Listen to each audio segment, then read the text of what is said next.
ఫ్యాక్షనిజాన్ని అరికట్టడానికి సమర్థవంతమైన అధికారులు ఉపయోగించాం. ఏ గ్రామాల్లో ఫ్యాక్షన్స్ ఉన్నాయో ఆ గ్రామాలపైన శ్రద్ధ పెట్టాం. ఒకప్పుడు దేశ కొన్ని గ్రామాలకే పరిమితమైన ఫ్యాక్షనిజం తర్వాత రాజకీయాలు కూడా ఉపయోగించుకుని ఎక్కడికక్కడ నియోజకవర్గాల్లో కూడా ఫ్యాక్షన్ నియోజకవర్గాలుగా తయారు చేసే పరిస్థితికి వచ్చారు. అందుకనే మీరు చూస్తే రాయలసీమలో ఫ్యాక్షనిజం లేకుండా చేయాలని ఒక దృఢ సంకల్పంతో ముందుకు పోయాం.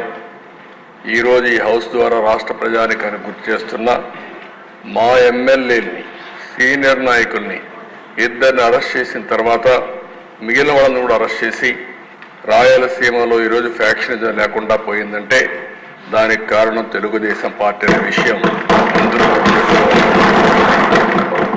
దానివల్ల దేశ ఈరోజు ఆ ప్రాంతంలో ఎక్కువ అభివృద్ధి జరిగే అవకాశం వస్తుంది. భవిష్యత్తులో ఇంకా ఎక్కువ అభివృద్ధి జరిగే అవకాశం ఉంటుంది. రెండవ దిశ ఇంకో పక్కన మీరు చూస్తే హైదరాబాద్ అందరికి ఒక ఐడియా ఉంది. 6 నెలలు కర్ఫ్యూ ఉండే నగరం హైదరాబాద్. ఆ రోజు ఒక్కొక్కసారి కర్ఫ్యూ 20 రోజులు 30 రోజులు నిత్యావసర వస్తువులు కూడా దొరకకుండా కర్ఫ్యూ పెట్టిన పరిస్థితులు ఉన్నాయి. అలాంటి నగరంలో మత ఘర్షణల పైన చాలా క్లియర్గా ఒక నిర్ణయం చేసుకొని ముందుకు పోయాం. ఉక్కు పాదంతో ఒక మంచి సంకల్పంతో ముందుకు పోయాం. అదే మరిగా ఈరోజు మీరు చూస్తే దిశ హైదరాబాద్ అంటే ఓల్డ్ సిటీ నుంచి విజయవాడకు పోవాలన్నా, ఒకప్పుడు బెంగళూరు పోవాలన్నా, బాంబేకి పోవాలన్నా ఓల్డ్ సిటీ టచ్ చేసిపోయే పరిస్థితి. అలాంటప్పుడు ట్రాఫిక్ అంతా కూడా నిలిచిపోయేది. ఈరోజు మీరు చూస్తే హైదరాబాద్ మత సామరస్యానికి ఏమాత్రం కూడా విఘాతం కలగకుండా చేయగలిగాం. దానివల్ల ఒక అంతర్జాతీయ పెట్టుబడులకు కేంద్రంగా తయారయ్యే పరిస్థితి వచ్చింది. గడిచిన అన్ని ప్రభుత్వాలు కూడా లా అండ్ ఆర్డర్ మెయింటైన్ చేశాయి. అంతేకాకుండా ఔటర్ రింగ్ రోడ్ వచ్చిన తర్వాత సిటీకి వచ్చే పని లేకుండా ఔటర్ రింగ్ రోడ్డు వెళ్ళే పరిస్థితికి వచ్చారు. మూడవ దిశ వామపక్ష తీవ్రవాదం. ఇక్కడ కూడా గ్రే హౌండ్ లేకపోతే ఇంటెలిజెన్స్ బ్రాంచ్ కానీ ఎస్ఐవి కానీ ఇలాంటి డెవలప్ చేశాం.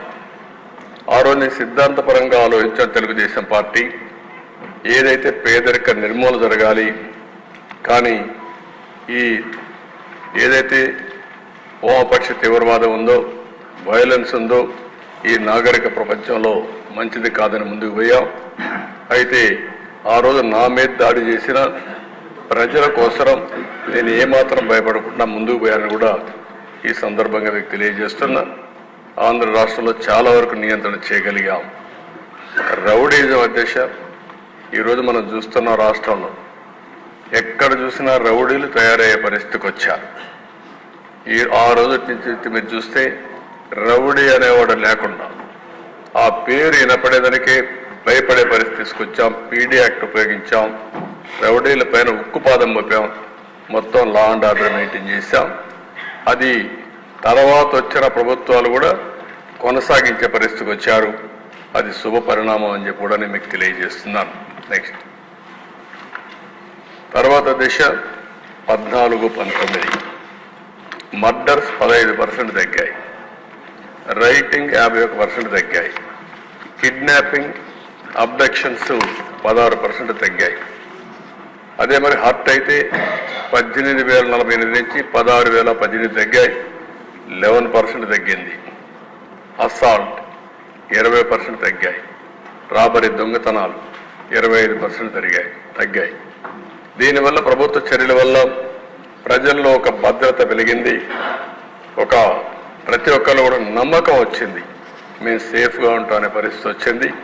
ఆ విధంగా లా అండ్ ఆర్డర్ మెయింటైన్ చేశాం. నెక్స్ట్ ఇక్కడ దిశ చేయగలిగామంటే సాంకేతిక సదుపాయాలు బాగా ఉపయోగించుకున్నాం. ఇప్పుడు డీజీపీ ఆఫీస్ ఉంది, ఒక మోడర్న్ ఆఫీస్. ఆ రోజు తెలుగుదేశం ప్రభుత్వంలో కట్టింది. ఇంకో పక్క సీసీటీవీ కెమెరాలు కొన్ని వేల కెమెరాలు అన్ని జంక్షన్లో పెట్టాం. 14,770 కెమెరాలు పెట్టి నేరాలు జరక్క మునిపే ఒకవేళ నేరం జరిగినా పట్టుకునే వ్యవస్థకు శ్రీకారం చుట్టాం. బాడీ ఓర్న్ కెమెరాస్ పోలీసులు బాధ్యతగా ఉండాలని బాడీ వన్ కెమెరా పెట్టి బయట పోయినప్పుడు అవతల వాళ్ళతో మాట్లాడినప్పుడు వీళ్ళు మాట్లాడే విషయాలు వాళ్ళు మాట్లాడే విషయాలు రికార్డ్ అయ్యి అవి నేరుగా కంట్రోల్ రూమ్కి వచ్చేటివి.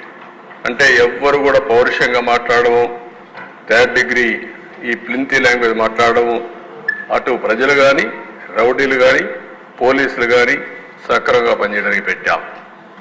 ఇంకో పక్క లాక్డ్ హౌస్ మానిటరింగ్ సిస్టమ్.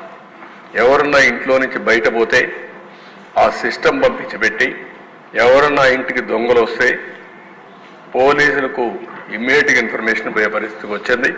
వాళ్ళు ఇల్లు వదిలిపెట్టే పోయే లోపలనే పోలీసులు వచ్చి యాక్షన్ తీసుకునే పరిస్థితికి వచ్చాం. Mobile command and control centres పెట్టాం. ఎక్కడన్నా పెద్ద పెద్ద మీటింగులు జరిగితే దాన్ని మానిటరింగ్ చేయడం కోసం ఇవి కూడా కంట్రోల్ సెంటర్స్ పెట్టాం. Automated finger print identification system తీసుకొచ్చాం.